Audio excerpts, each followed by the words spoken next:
Dr. Ryken, thank you so much for being with us today. And everyone, welcome to another episode of Dust and Ashes View. Today, I am honored to have Dr. Ryken. He is a world-class author, author of more than 60 books, which, compared to as many books I've written, is 60 to 0. And Dr. Ryken, how are you? I'm fine and pleased to be here. Yeah. For those who don't know who you are, which if you don't, you're probably being under a rock for the past, I don't know, 50, 60 years. Do I'm you 80 mind? years old. Do you mind introducing yourself? Just telling us a little bit about who you are. Well, I am from humble stock. I self-identify right to the present day as the farm boy from Iowa. I received a college education, then a PhD in Milton at the University of Oregon, whereupon I came to teach at Wheaton College in Wheaton, Illinois, where I taught for 52 years, and I am now retired. Wow. I will also say the following. Early in my days as a professor, I came to the decision, I am a writer as well as a professor of literature. And that really opened the door to my entering many different spheres, including my book on the Puritan. I didn't worry at all about whether I was, quote, publishing in my field. I was an author, so I was free to publish on whatever door God opened. Yeah, no, I do see you have a lot of like classic literature books, which before we started this, we were talking about that a little bit. So I'm hoping to touch a couple of those points later on in this interview. I want to say I'm very humbled by this, by being here and having the opportunity to talk to you. I will say this for those who ever heard of that book, a little book called A City on a Hill by Leland Ryken. It's actually Dr. Ryken's son who wrote this. He's the president of Wheaton College, correct? Yes. I was going to say university, but it's college. Correct. All right. So, Dr. Ryken, I want to talk to you about a little book you wrote in 1986. That's going back a ways, I must say. I don't want to say whose year whose birth year that is, because I might get put in the doghouse, but you can kind of circle that around. But yeah, I actually got into reading this book maybe about I don't know, 2 weeks ago, and man, oh man, was it a very deep book. I read stuff about the Puritans I had no idea about. Would you tell us a little bit about how this big project? I kept thinking to myself every time I was reading this book, it's like, how long did it take him to write this? This is a very, very informational book. A lot of quotations, like it's stuffed with Puritan quotations. How long did it take you to put this project together? Well, let me begin by saying it is the last book that I typed on a typewriter before the advent of the computer. So I can remember typing away on a very hot Saturday afternoon in an unair-conditioned room in Blanchard Hall on Wheaton's campus. Well, you have to remember I had to tuck my writing around my teaching. I'm guessing it took 1 year, given that parameter that it was tucked in around other things. It was also written before the advent of Google, so I had to do my research in the library. It was, I don't fully know how I managed to write as many books as I did and as informative books as I did. All I can say is God's blessing was on it. It was a project that was self-rewarding for sure. I learned a lot in the project also. I did not primarily conduct research in primary sources such as you do. My book is a survey of the best quotations as gleaned from many secondary books. So it's a kind of synthesis. It's a bringing together of the best, but I don't deserve credit for having done the actual research. On the other hand, it's a very readable book. and it's filled with quotations, as you said. I think it's the best introduction to the Puritans, but the credit goes to the other scholars whom I was gleaning. There's 2 points in the book where they were just like they turned the tables on me a lot. There's a subject on marriage that I thought was like it was really like interesting and helpful. I remember calling my wife and say, "Hey, I just read this. I just read this in the book. Have you ever thought of this?" I didn't know the Puritans taught this in their time. It was just so helpful for us. It's one of those things that you're like, wow, like next time I come to this point, I'm gonna apply this in my life. It was that. There's also the subject of money, and also the subject of sex, and those things are very I don't want to say taboo, but those things are very you don't see a lot of that stuff being you know well taught in the churches today, and I thought that was really good. But I want to ask you a couple of questions when it comes to the Puritans.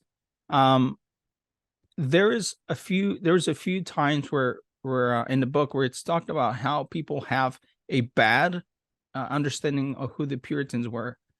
Would you tell us a little bit of what people think or generally think of who the Puritans are? Yes, I can't think of any movement that has been so stigmatized by stereotypes as the Puritans. Now, I want to divide the popular perception into two groups. First, there is the general public. Well, they despise the Puritans, but what they oppose is what we call evangelical Christianity. So the other group that has just imitated the viewpoint of a secular culture is evangelical Christians themselves, and they shoot themselves in the foot when they perpetuate these false stereotypes, because the Puritans were the evangelicals of their day.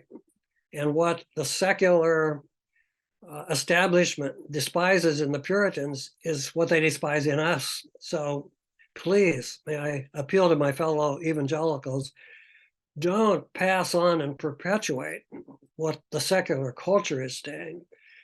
Learn what the Puritans actually taught. Get a hold of the right books, listen to the right videos, get it straight.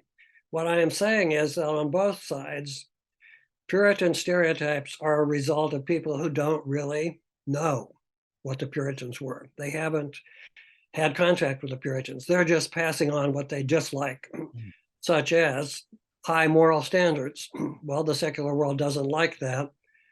So, of course, they are going to stigmatize the Puritans as being puritanical. Let me just say, C.S. Lewis said, the Puritans of their day were almost the opposite of those who bear that name today. Oh, And the statement that so-and-so is puritanical is just a way of saying, I don't like the Christian element in that person. wow. Wow, that's very interesting. Yeah, because a lot of the times we do they use that, like they kind of give it a bad name to the Puritans. There's an excellent introduction of by J.I. Packer that I thought, wow, there's a point where he says, although there were not perfect people, there's a lot we can learn from them, and we can summarize it in one word. He says that's maturity. Amen. And I was like, wow, like I never really thought of that. So there's a lot of that. I really like that the book doesn't shy away from the problems, and there's actually a chapter dedicated on the problems that the Puritans had personally, at the very almost at the very, I think the 2 chapters before the end of the book. That's And right. I felt that that chapter gives me credibility. yeah. We have to confront their excess verbiage, for example. Hmm. That's not to be emulated. I find so interesting along those lines, Richard Baxter's sentiment late in his life: fewer words, better chosen, would have been better. Hmm. Yeah. So I like that, because you were talking about how they would preach for like 2 hours, and then I mean, literally at that time, like every service was probably like 5-6 hours long. I find humorous that I think it was at Westminster, at St. Margaret's Church, to the members of Parliament, a long service, and an observer said, "And no one fainted." Wow. Yeah, just like Paul. So with that being said, I like the whole like premise of the book, not shying away from those problems, right? There's maybe one subject, there's one topic I don't remember being mentioned, and it was the subject of slavery. So I'm not gonna ask too much in that subject, just because I do want people to know, like, I don't remember it being in the book. You can correct me if I'm wrong. What do you think? Because I know there are a lot of people. This is the point where a lot of people turn their backs on the Puritans. They're saying, "Well, there were slave owners and all these things." And would you comment a little bit on that? I'm not aware that the Puritans themselves had slaves. If they did, then I would explore that, and I would not condone it in any way. It's a subject that did not come onto my radar screen as I was writing the book. Yeah. So there's a, for example, people would say like, "Well, they were very what is that, supporting of slavery, like Jonathan Edwards, that." Now, technically, Edwards is a century after what I would consider Right. Puritan, so Yeah. that makes the picture here. Yeah, and they do call him the last Puritan, but it is a century later. Right. So there is a debate amongst scholars about that. I will say this, just going back to the whole, like, being on the other side of the spectrum. So some people just really have the wrong view of who the Puritans are, and they don't want to know anything about the Puritans. And on the other Amen. hand, you have people That's who, part of the problem right there. They don't really take the time and effort to find out what the Puritans were. yeah, and on the other hand, Dr. Ryken, I believe that some would actually kind of deify. I don't want to say that's not the right word, but you get what I'm saying. Like, they kind of like put them on a pedestal, and where it's Right. like there's no fault in them, and Right. that's where I think this book has a lot of weight, and especially in that chapter where, like, it was some real issues. Mhm. So thank you very much for writing that book. I truly appreciate it. It's literally gonna go on the top shelf. It's just such a good book. I mean, it's worth every single chapter of it. So let me ask you a question. How I've heard that uh uh Pastor J.I. Packer was very meticulous about a lot of stuff, even when he wrote like introductions and forwards. Did he by any chance edited any of the content in the book? No, he did not. He was generous as usual in agreeing to write the preface to a book authored by someone he did not know. It's just breathtaking. I ended up writing a biography of J.I. Packer, Yeah, and I'm aware. one of the points that I commended him was his generosity in writing endorsements and prefaces to books. No, he wrote the preface. Um, he dipped into the book. I have no reason to believe he read the whole thing. Right. We did not interact on the content of the book, no. So Oh, that okay. makes his preface an independent work. I mean, it's his contribution, among many others, to Puritan studies. And Yeah. he titled it "Why We Need the Puritans." Hmm. It was fantastic. Yeah, and that's why it feels to me like a introduction to the book, because I mean it's a couple of pages long, and I just thought I was like, wow, like this is so good. Again, what I was mentioning about maturity, I was like, wow, I mean, you could just summarize the whole book on that one word, Right? maturity. And Yep. I was really appreciated of that. So now let me touch on a subject that we were kind of like talking about. So I know you're a classical literature expert. There is I'm gonna pull it up right now.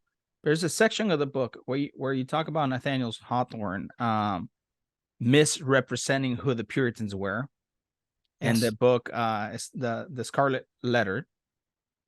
I really like that, and I was gonna use I'm really wanting to use this for the upcoming documentary video that I'm working on Thomas Goodwin, and I really liked this part, and I want you to maybe, if you could, kind of like expand a little bit.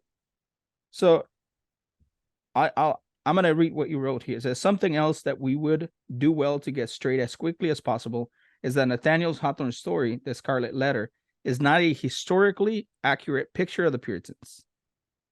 Would you? I know you Correct. have a. I actually heard your lecture on this, and that's why I'm bringing this up, because I thought that was, and the premise of this whole thing, it comes with the presupposition that I have, that you have, that the Scarlet Letter is actually It's a Christian Christian classic, a Christian one of the classic. best. Yeah, let me just say in passing, I have written a guide to Scarlet Letter all by itself. It's 125 pages Mhm, long. mhm. If someone is really interested in this, the person should ferret that out. It's on the Gospel Coalition Adult Education platform. All right, the Scarlet Letter is a somewhat complex case. Puritan behavior is uniformly portrayed in an unfavorable light in that novel. The Puritans are judgmental. Um, they are not compassionate. So we're in no danger of identifying with Puritan behavior, but we need to make a distinction between Puritan behavior in that story and Puritan doctrine. The Puritans, said one of my sources, aren't Christian. Well, that's correct. They are not Christian in their behavior. So the novel as a whole, and particularly in the confession scene in the next to last chapter, where Reverend Dimsdale goes through the entire order of salvation, such as the Puritans themselves articulated it, endorses Christian or Puritan doctrine, namely the way of salvation in Christ, the need for repentance and confession. So the novel itself, paradoxically, in a sense, is a Puritan novel. It affirms Puritan doctrine, which is Christian doctrine. Unfortunately, most people look only at the behavior of the Puritans, assume that Hawthorne is condemning Puritanism, Mm. and get a wrong conception of the book. Yeah, I thought that was really interesting. If I may, I know this is in your book, and if I may say, I one of the things that blew my mind was the whole uh God, you meant it for evil and God meant it for good, and that's the whole Good, premise behind that Scarlet Letter. And I thought that was, man, I was like, this is, I've never heard of that in my life good. until I heard that lecture, and I'm ordering that book because I really want to dig into it more. I do want to talk to you about a book that I think you'll love, and if I may pull it here, I think you're going to be very happy when I show you the title of this book, because I want to talk to you about this book a little bit. You familiar with that book? I am. It's too long. Let's agree it's too long. And I'm no lover of the long read. My colleagues know that. So it has an initial strike against it, but I don't want to be prejudicial here. So I do want you to, I want you to quote your student when they asked you about Moby Dick.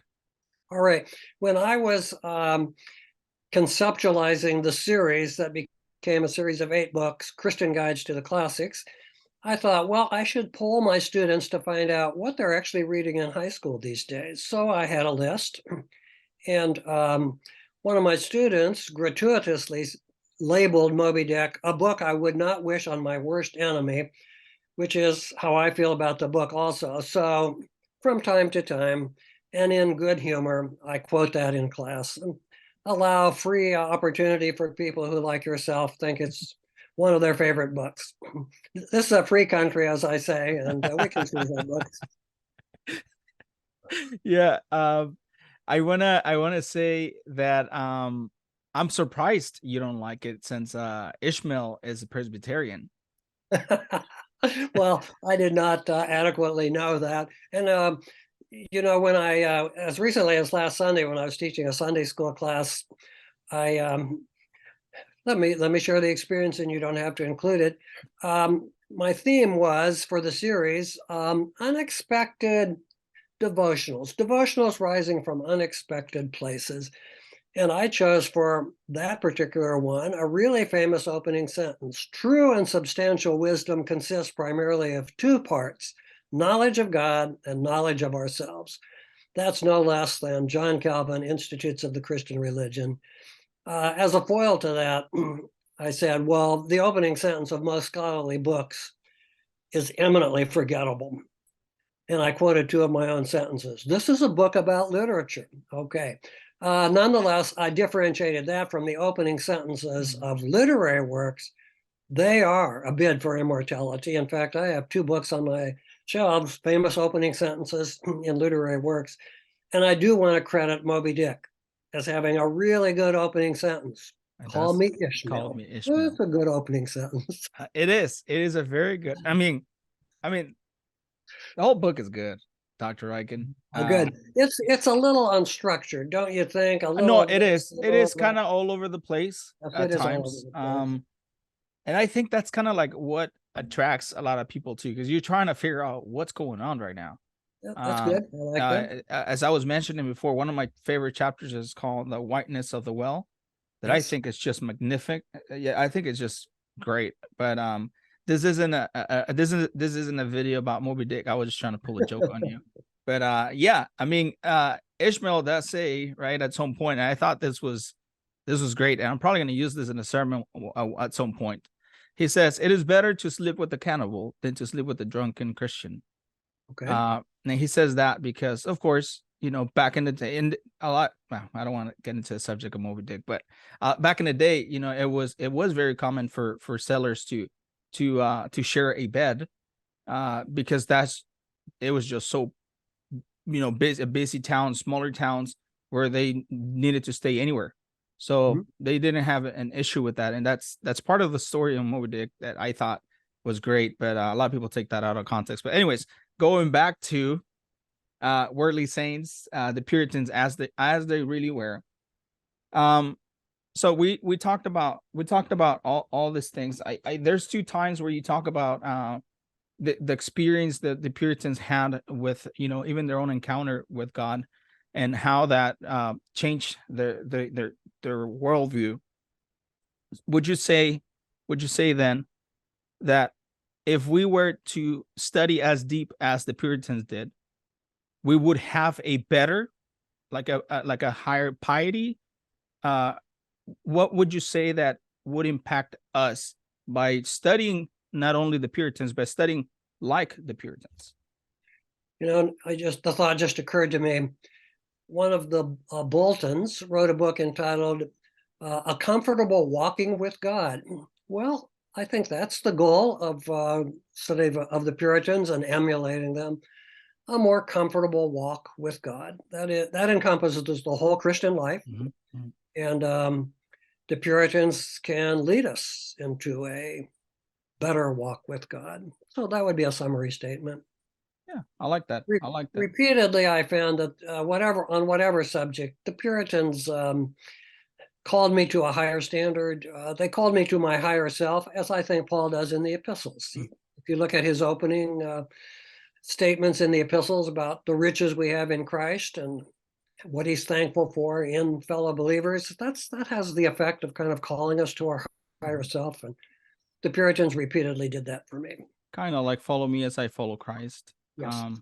So going kind of back, just to kind of like circle around so that it doesn't feel like we're not getting anywhere with this. But I wanted to touch on all the subjects because, like I was saying at the beginning, some people do like reject the Puritans, and then some people do have a, I don't want to say too high, but I did say, you know, they deify them, but I think it's the other side of the spectrum where it's just like Puritans, Puritans, Puritans. And I know a lot of people will probably think that of me, but I am very, you know, aware of the faults that they had, and all these things. And I don't agree with all the Puritans. I don't agree with all of that. There's stuff I don't agree with Thomas Goodwin, and I love Thomas Goodwin. Mhm. However, I do think that there's also that danger of like putting the Puritans, or and I think this could be said of anything. could be said of anything. Like there was a point in my life where I was reading more books than I was reading my Bible, and I think that we can also fall into that even with the Puritans, like reading more Puritans than we do our Bible. And we could say, "Whoa, the Puritans talk nothing but Bible," but it's not the same thing. I think we need balance. I am currently reading for daily devotions a book that I edited, The Heart in Pilgrimage, and I find it so edifying. Now, my wife and I read a chapter from the Bible at the supper table also, but I don't apologize for getting my spiritual input from readings from the great writers of devotionals or theological books and so forth. Um, the Bible becomes familiar at a certain point, and biblical truth phrased in a different way, that is, by the Puritans, let's say, is just very profitable for us. So I myself am not worried about adulating the Puritans too much. That is so unlikely compared to the maligning of the Puritans that, Yeah. unlike you, I don't worry about it. Yeah, yeah. So I think that's important because I'd say this. I don't think there's such a thing as too much Puritan reading, Right. but that's just me.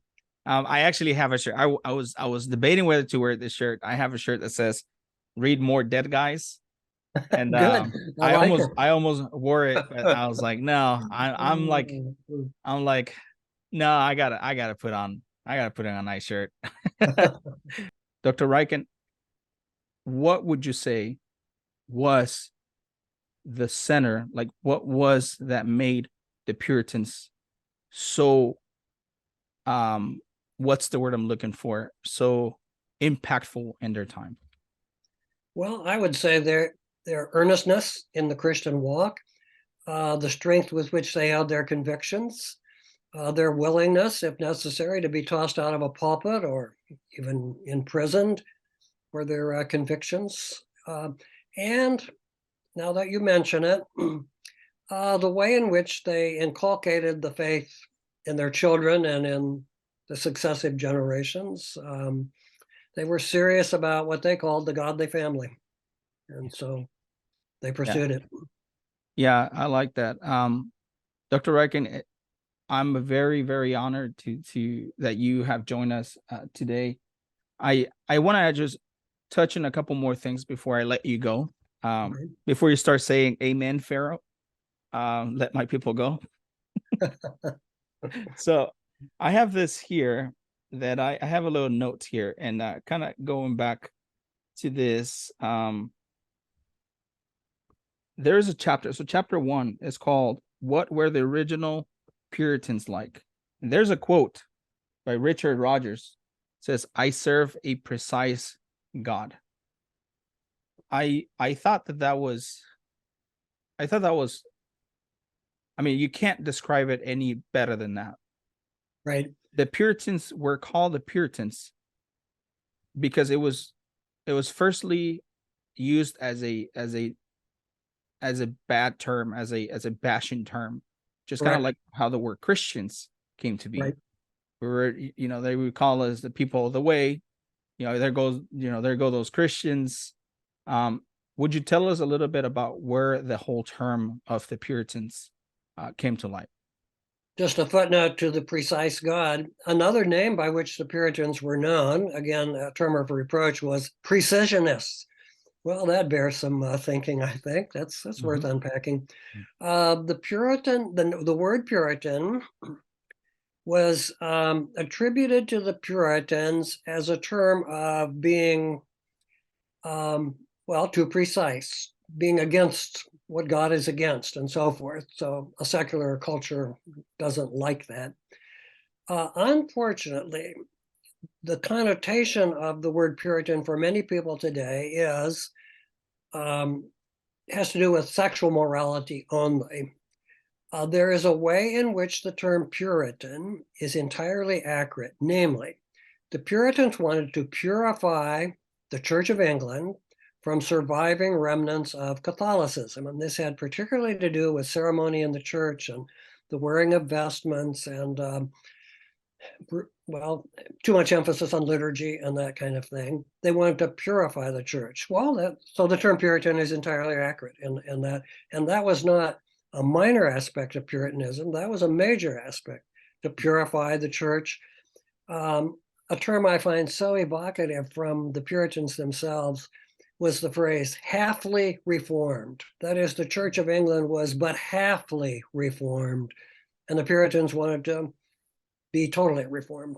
So the term Puritan can be totally misleading, but it also, if we know that it meant purifying the church, is entirely accurate. So, what period of time do you think it's good to call? It's good to say like this is a period of time where the Puritans existed. Would you ask the question again? Yeah, what period of time do you think? Oh, What would you say the period of time is where the Puritans existed? um, preeminently the 17th century, but we do have to reach back earlier than that. The roots of the movement are in the middle of the 16th century, so that a William Tyndale, even earlier than that, is an early day Puritan. He wouldn't have been called that. Much of what I have considered Puritanism in my book is in the last quarter century of the 16th century, but it is mainly the 17th century. And just for precision, I did not push the boundary beyond the 17th century, so that would exclude a Jonathan Edwards, for example. I refer to a Jonathan Edwards as a belated Puritan or in the Puritan tradition. Spirit. He stood for the same things, and I don't want to minimize that, but just for the sake of tidiness and to keep the thing under control, I think most Puritan scholars would draw the boundary at the end of the 17th century. Wow, that's really good. That's really good to know. So we talked about how the Puritans, why they were called the Puritans in their time. Now, there's a little book called A Book of Common Prayer. Was the whole fuss about that book in the Puritan surroundings? Mhm. Would you tell me a little bit of that? Yes, I have a renewed enthusiasm for the prayer book. Here at the end of my career, I've carved out a niche of anthologies of devotional writings, classic devotionals, and with each one accompanied by a 500-word analysis or explication by me. And I find that I try hard to include one or two or three selections from the prayer book in these anthologies. The language is beautiful, and that's not an irrelevance. The content is always elevated by beautiful diction. The prayer book is misused in my view. I do not use it day by day. I do not go to a church where it is used every week. The misuse is that it becomes what the Puritans called formalist, just going through the motions, not even paying adequate attention to the content and so forth. So that's the abuse of a prayer book. But the prayer book itself is a beautiful document. And dipped into as an anthology, it has much to commend it. So I love the cadences, some of the prayers, some of the statements of blessing and so forth. So it's a good book. It's partly reformed. It is itself a book that maybe falls into this category, halfly reformed. It's Protestant, it's not Catholic. But the very idea of a prayer book and set prayers and the same thing every Sunday, that's not Puritanism or Protestantism in my view. Okay, so just touching on that reformed realm, this is kind of like a question I asked previously, but I kind of want to I kind of want to hear what your thoughts on this are. What is the difference between Presbyterianism and full, I don't want to say full reform, but Dutch reform? Oh, you know more about that than I do. To me, the difference between Presbyterian and Reformed or Dutch Reformed is a difference in point of origin.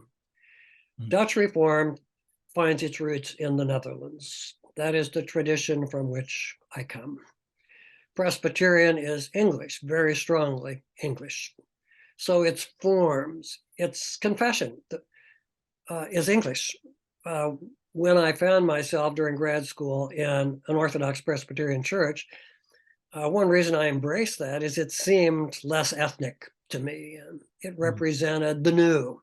And I still embrace Presbyterianism as delightfully British. So I like that aspect of it. We can see the difference partly in the creeds. For the Presbyterian, it is the Westminster Confession. For Dutch Reformed, it is the Heidelberg Catechism. I love both equally, but they're very different from each other. So they're distinctive. Um, they're both Reformed. I did want to tuck the following in. Christians would have such a better understanding of the Puritans if they just realized that the Puritans are the English branch of the Reformation. They are as thoroughly Reformed as Calvin in Geneva. They are the Reformation on the island of England. Yeah, and I think just for the case stage in me, the very last stains of it, Reformed or Dutch Reform have actually three documents, right? The forms of unity, because I'm sure someone will bring that up, and Dr. Ryken just said as the Heidelberg Catechism, but in fact is also the Belgic Confession of Faith and the Belgic Confession of Faith, and I have a little book here, and then so it's the Heidelberg Catechism, is the Belgic Confession of Faith, and also the Canons of Dort. Correct. And talking about the whole Calvinism thing, so we do know, like this stuff, it came after the Puritanism came after, Right. William Tyndale, John Huss, John Calvin, and I think when we think about Puritan theology, I do think that extremely it's extremely biblical, and I'm going to be careful here, but also extremely Calvinistic. Oh, And definitely. and when we talk about Calvinism, people think, or like even like Dutch Reform, right? People think like it's just summarized in those 5 points, but in reality, it's way more than that. Oh, it It, covers all of life. And it's that's the great strength of my book, if I may say. It just shows how all-encompassing the Puritan exactly. worldview was. Yeah, Yeah. and I think like it covers a lot. It's like it's that water that penetrates every single area of the home when you have a bad roof. That's a really bad analogy, but I do roofing as a Oh, as a living. So good for I you. I always think of like, wow, like if you have a bad roof, like it's gonna get like really bad. I'm not saying that Puritan theology or anything like that it's bad. I'm just saying that's why I said it's a bad analogy. But what I'm saying is it does penetrate every area of the of the of the of the Christian life. And then Yeah. just to kind of I guess fix that analogy. In fact, I do think it works. And this is just me thinking out loud, because you do have a bad heart. You Sure. do have, and this is the whole thing also at the end of the book, where you talk about how the Puritans used to basically just like feel like they were this bad people. How this Puritan went one time and used the bathroom and saw a dog doing it right next to him and said, "I'm just like what am I so different from this animal?" And I guess it's a very Puritan thought to say, yeah, it penetrates the bad heart because it uses the word of God, and it penetrates every single area of your life. And then that's just me trying to A qualify good summary phrase for the Puritans is all of life. all of life. Exactly. They spoke to all of Oh, you life. said it better. You said it better. Let's just go with that. All of Okay. life. But Dr. Ryken, thank you so much for your time this morning. I truly appreciate it. It's such a humbling moment for me. I'm a huge um, follower of your work, especially in the late in the past year. I think it's been very helpful, even for me to understand a lot of what the Puritans believed, and I'm very appreciative of this book. Dr. Ryken, would you give us a word of exhortation in any way? My word of exhortation regarding the Puritans is, fellow believer, you have a lot at stake in seeing the Puritans accurately, both for yourself and setting the record straight in culture more generally. So please inform yourself about what the Puritans really said and how they really lived, and don't imitate or ape the pejorative put down of the Puritans from a secular culture. It's not just a matter of intellectually getting something right. You have a lot at stake in making sure that this thing is seen accurately and not inaccurately. Thank you so much. I appreciate it, Dr. Ryken. Guys, thank you so much for watching this video. I appreciate it. If you guys have any questions, feel free to reach out to me, and I'll reach out to Dr. Ryken and ask him those questions. I am not as smart as he is. Dr. Ryken, thank you so much for being with us. Everyone, have a wonderful day. God bless.